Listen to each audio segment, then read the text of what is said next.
ഈ തൂമ്പയും കൊണ്ട് എങ്ങോട്ടാ പോണേന്നല്ലേ, ഇവിടെ കുറച്ച് ചിരലുണ്ട്. ആ ചിരലങ്ങോട്ട് മാറ്റിയിട്ട് ഇവിടെ താമരപ്പൊട്ട് സെറ്റാക്കാന്ന് വെച്ച് താമരയുടെ പൊട്ടെ ഇങ്ങോട്ട് മാറ്റി വയ്ക്കാൻ പോകുമ്പോ എനിക്ക് ഓർമ്മ ഡയലോഗ് കല്യാണരാമൻ സിനിമയിൽ ഇന്നസെന്റ് പറയണില്ലേ, എന്തേ കാണിക്കണേ വൈകി അങ്ങ് മാറി നിൽക്കണ ആ ഡയലോഗില്ലേ, ആ ഡയലോഗാണ്ടേക്ക് ഓർമ്മ വന്നത്. ഞാൻ ഈ താമര എല്ലാവരും വാങ്ങിയത് നീതു മാധുസ് വേൾഡ് എന്ന് പറഞ്ഞ യൂട്യൂബ് ചാനലുണ്ടല്ലോ, ആ ചേച്ചിയുടെ കയ്യിൽ നിന്നാണ് എല്ലാ താമരയും വാങ്ങിയത്.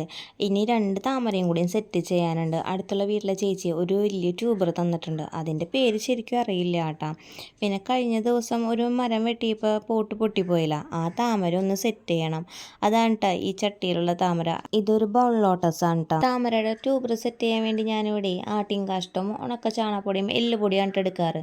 ഇപ്പോൾ ഇവിടെ എല്ലുപൊടി ഇല്ലാത്തതിന് അത് ഇടണില്ല കേട്ടോ. പിന്നീട് നമ്മുടെ കയ്യിൽ എല്ലുപൊടി ഉണ്ടെങ്കിൽ അതൊരു കിഴി കെട്ടിയ ഒരു പേപ്പറിൽ നമുക്ക് അങ്ങനെ കുഴിച്ചിട്ട് കൊടുത്താൽ മതി കേട്ടോ. പിന്നെ മണ്ണ് പാടത്തെ ചെളിയാണ്ട് എടുക്കാറുള്ളത്, അതാ മുട്ടും കല്ലുണ്ടാവില്ല. മണ്ണിങ്ങനെ സെറ്റ് ചെയ്ത് കഴിഞ്ഞിട്ടേ ഇതുപോലെ ഒരു ചെറിയ ചാലെടുത്ത് കൊടുത്തിട്ട് നമുക്ക് ഇതിൽ ട്യൂബർ വെച്ച് കൊടുക്കാം കേട്ടോ. പിന്നെ ഇതിൽ വെള്ളം ഒഴിച്ച് കൊടുക്കുമ്പോൾ ഇതിൻ്റെ ട്യൂബർ പൊന്തി പോകാണ്ടിരിക്കാൻ വേണ്ടി നമുക്ക് ഇതിൽ കല്ലും വെച്ച് കൊടുക്കാം. ഇനി ഇങ്ങനെ ഒരു കവർ വെച്ച് കൊടുത്തിട്ട് അതിലേക്ക് വെള്ളം ഒഴിച്ച് കൊടുക്കാം കേട്ടോ. കവർ ഇങ്ങനെ വെക്കണത് വെള്ളം ഇങ്ങനെ കുത്തി വീണിട്ട് ആ ട്യൂബർ പൊന്തി പോവാണ്ടിരിക്കാൻ വേണ്ടിയാണ് അങ്ങനെ ചെയ്യണത്. അപ്പോൾ ഇത് ഇങ്ങനെ സെറ്റ് ചെയ്ത് കഴിഞ്ഞപ്പോൾ നമ്മുടെ താമരയുടെ ഇത് കാണാൻ നല്ല ഭംഗിയുണ്ട് കേട്ടോ.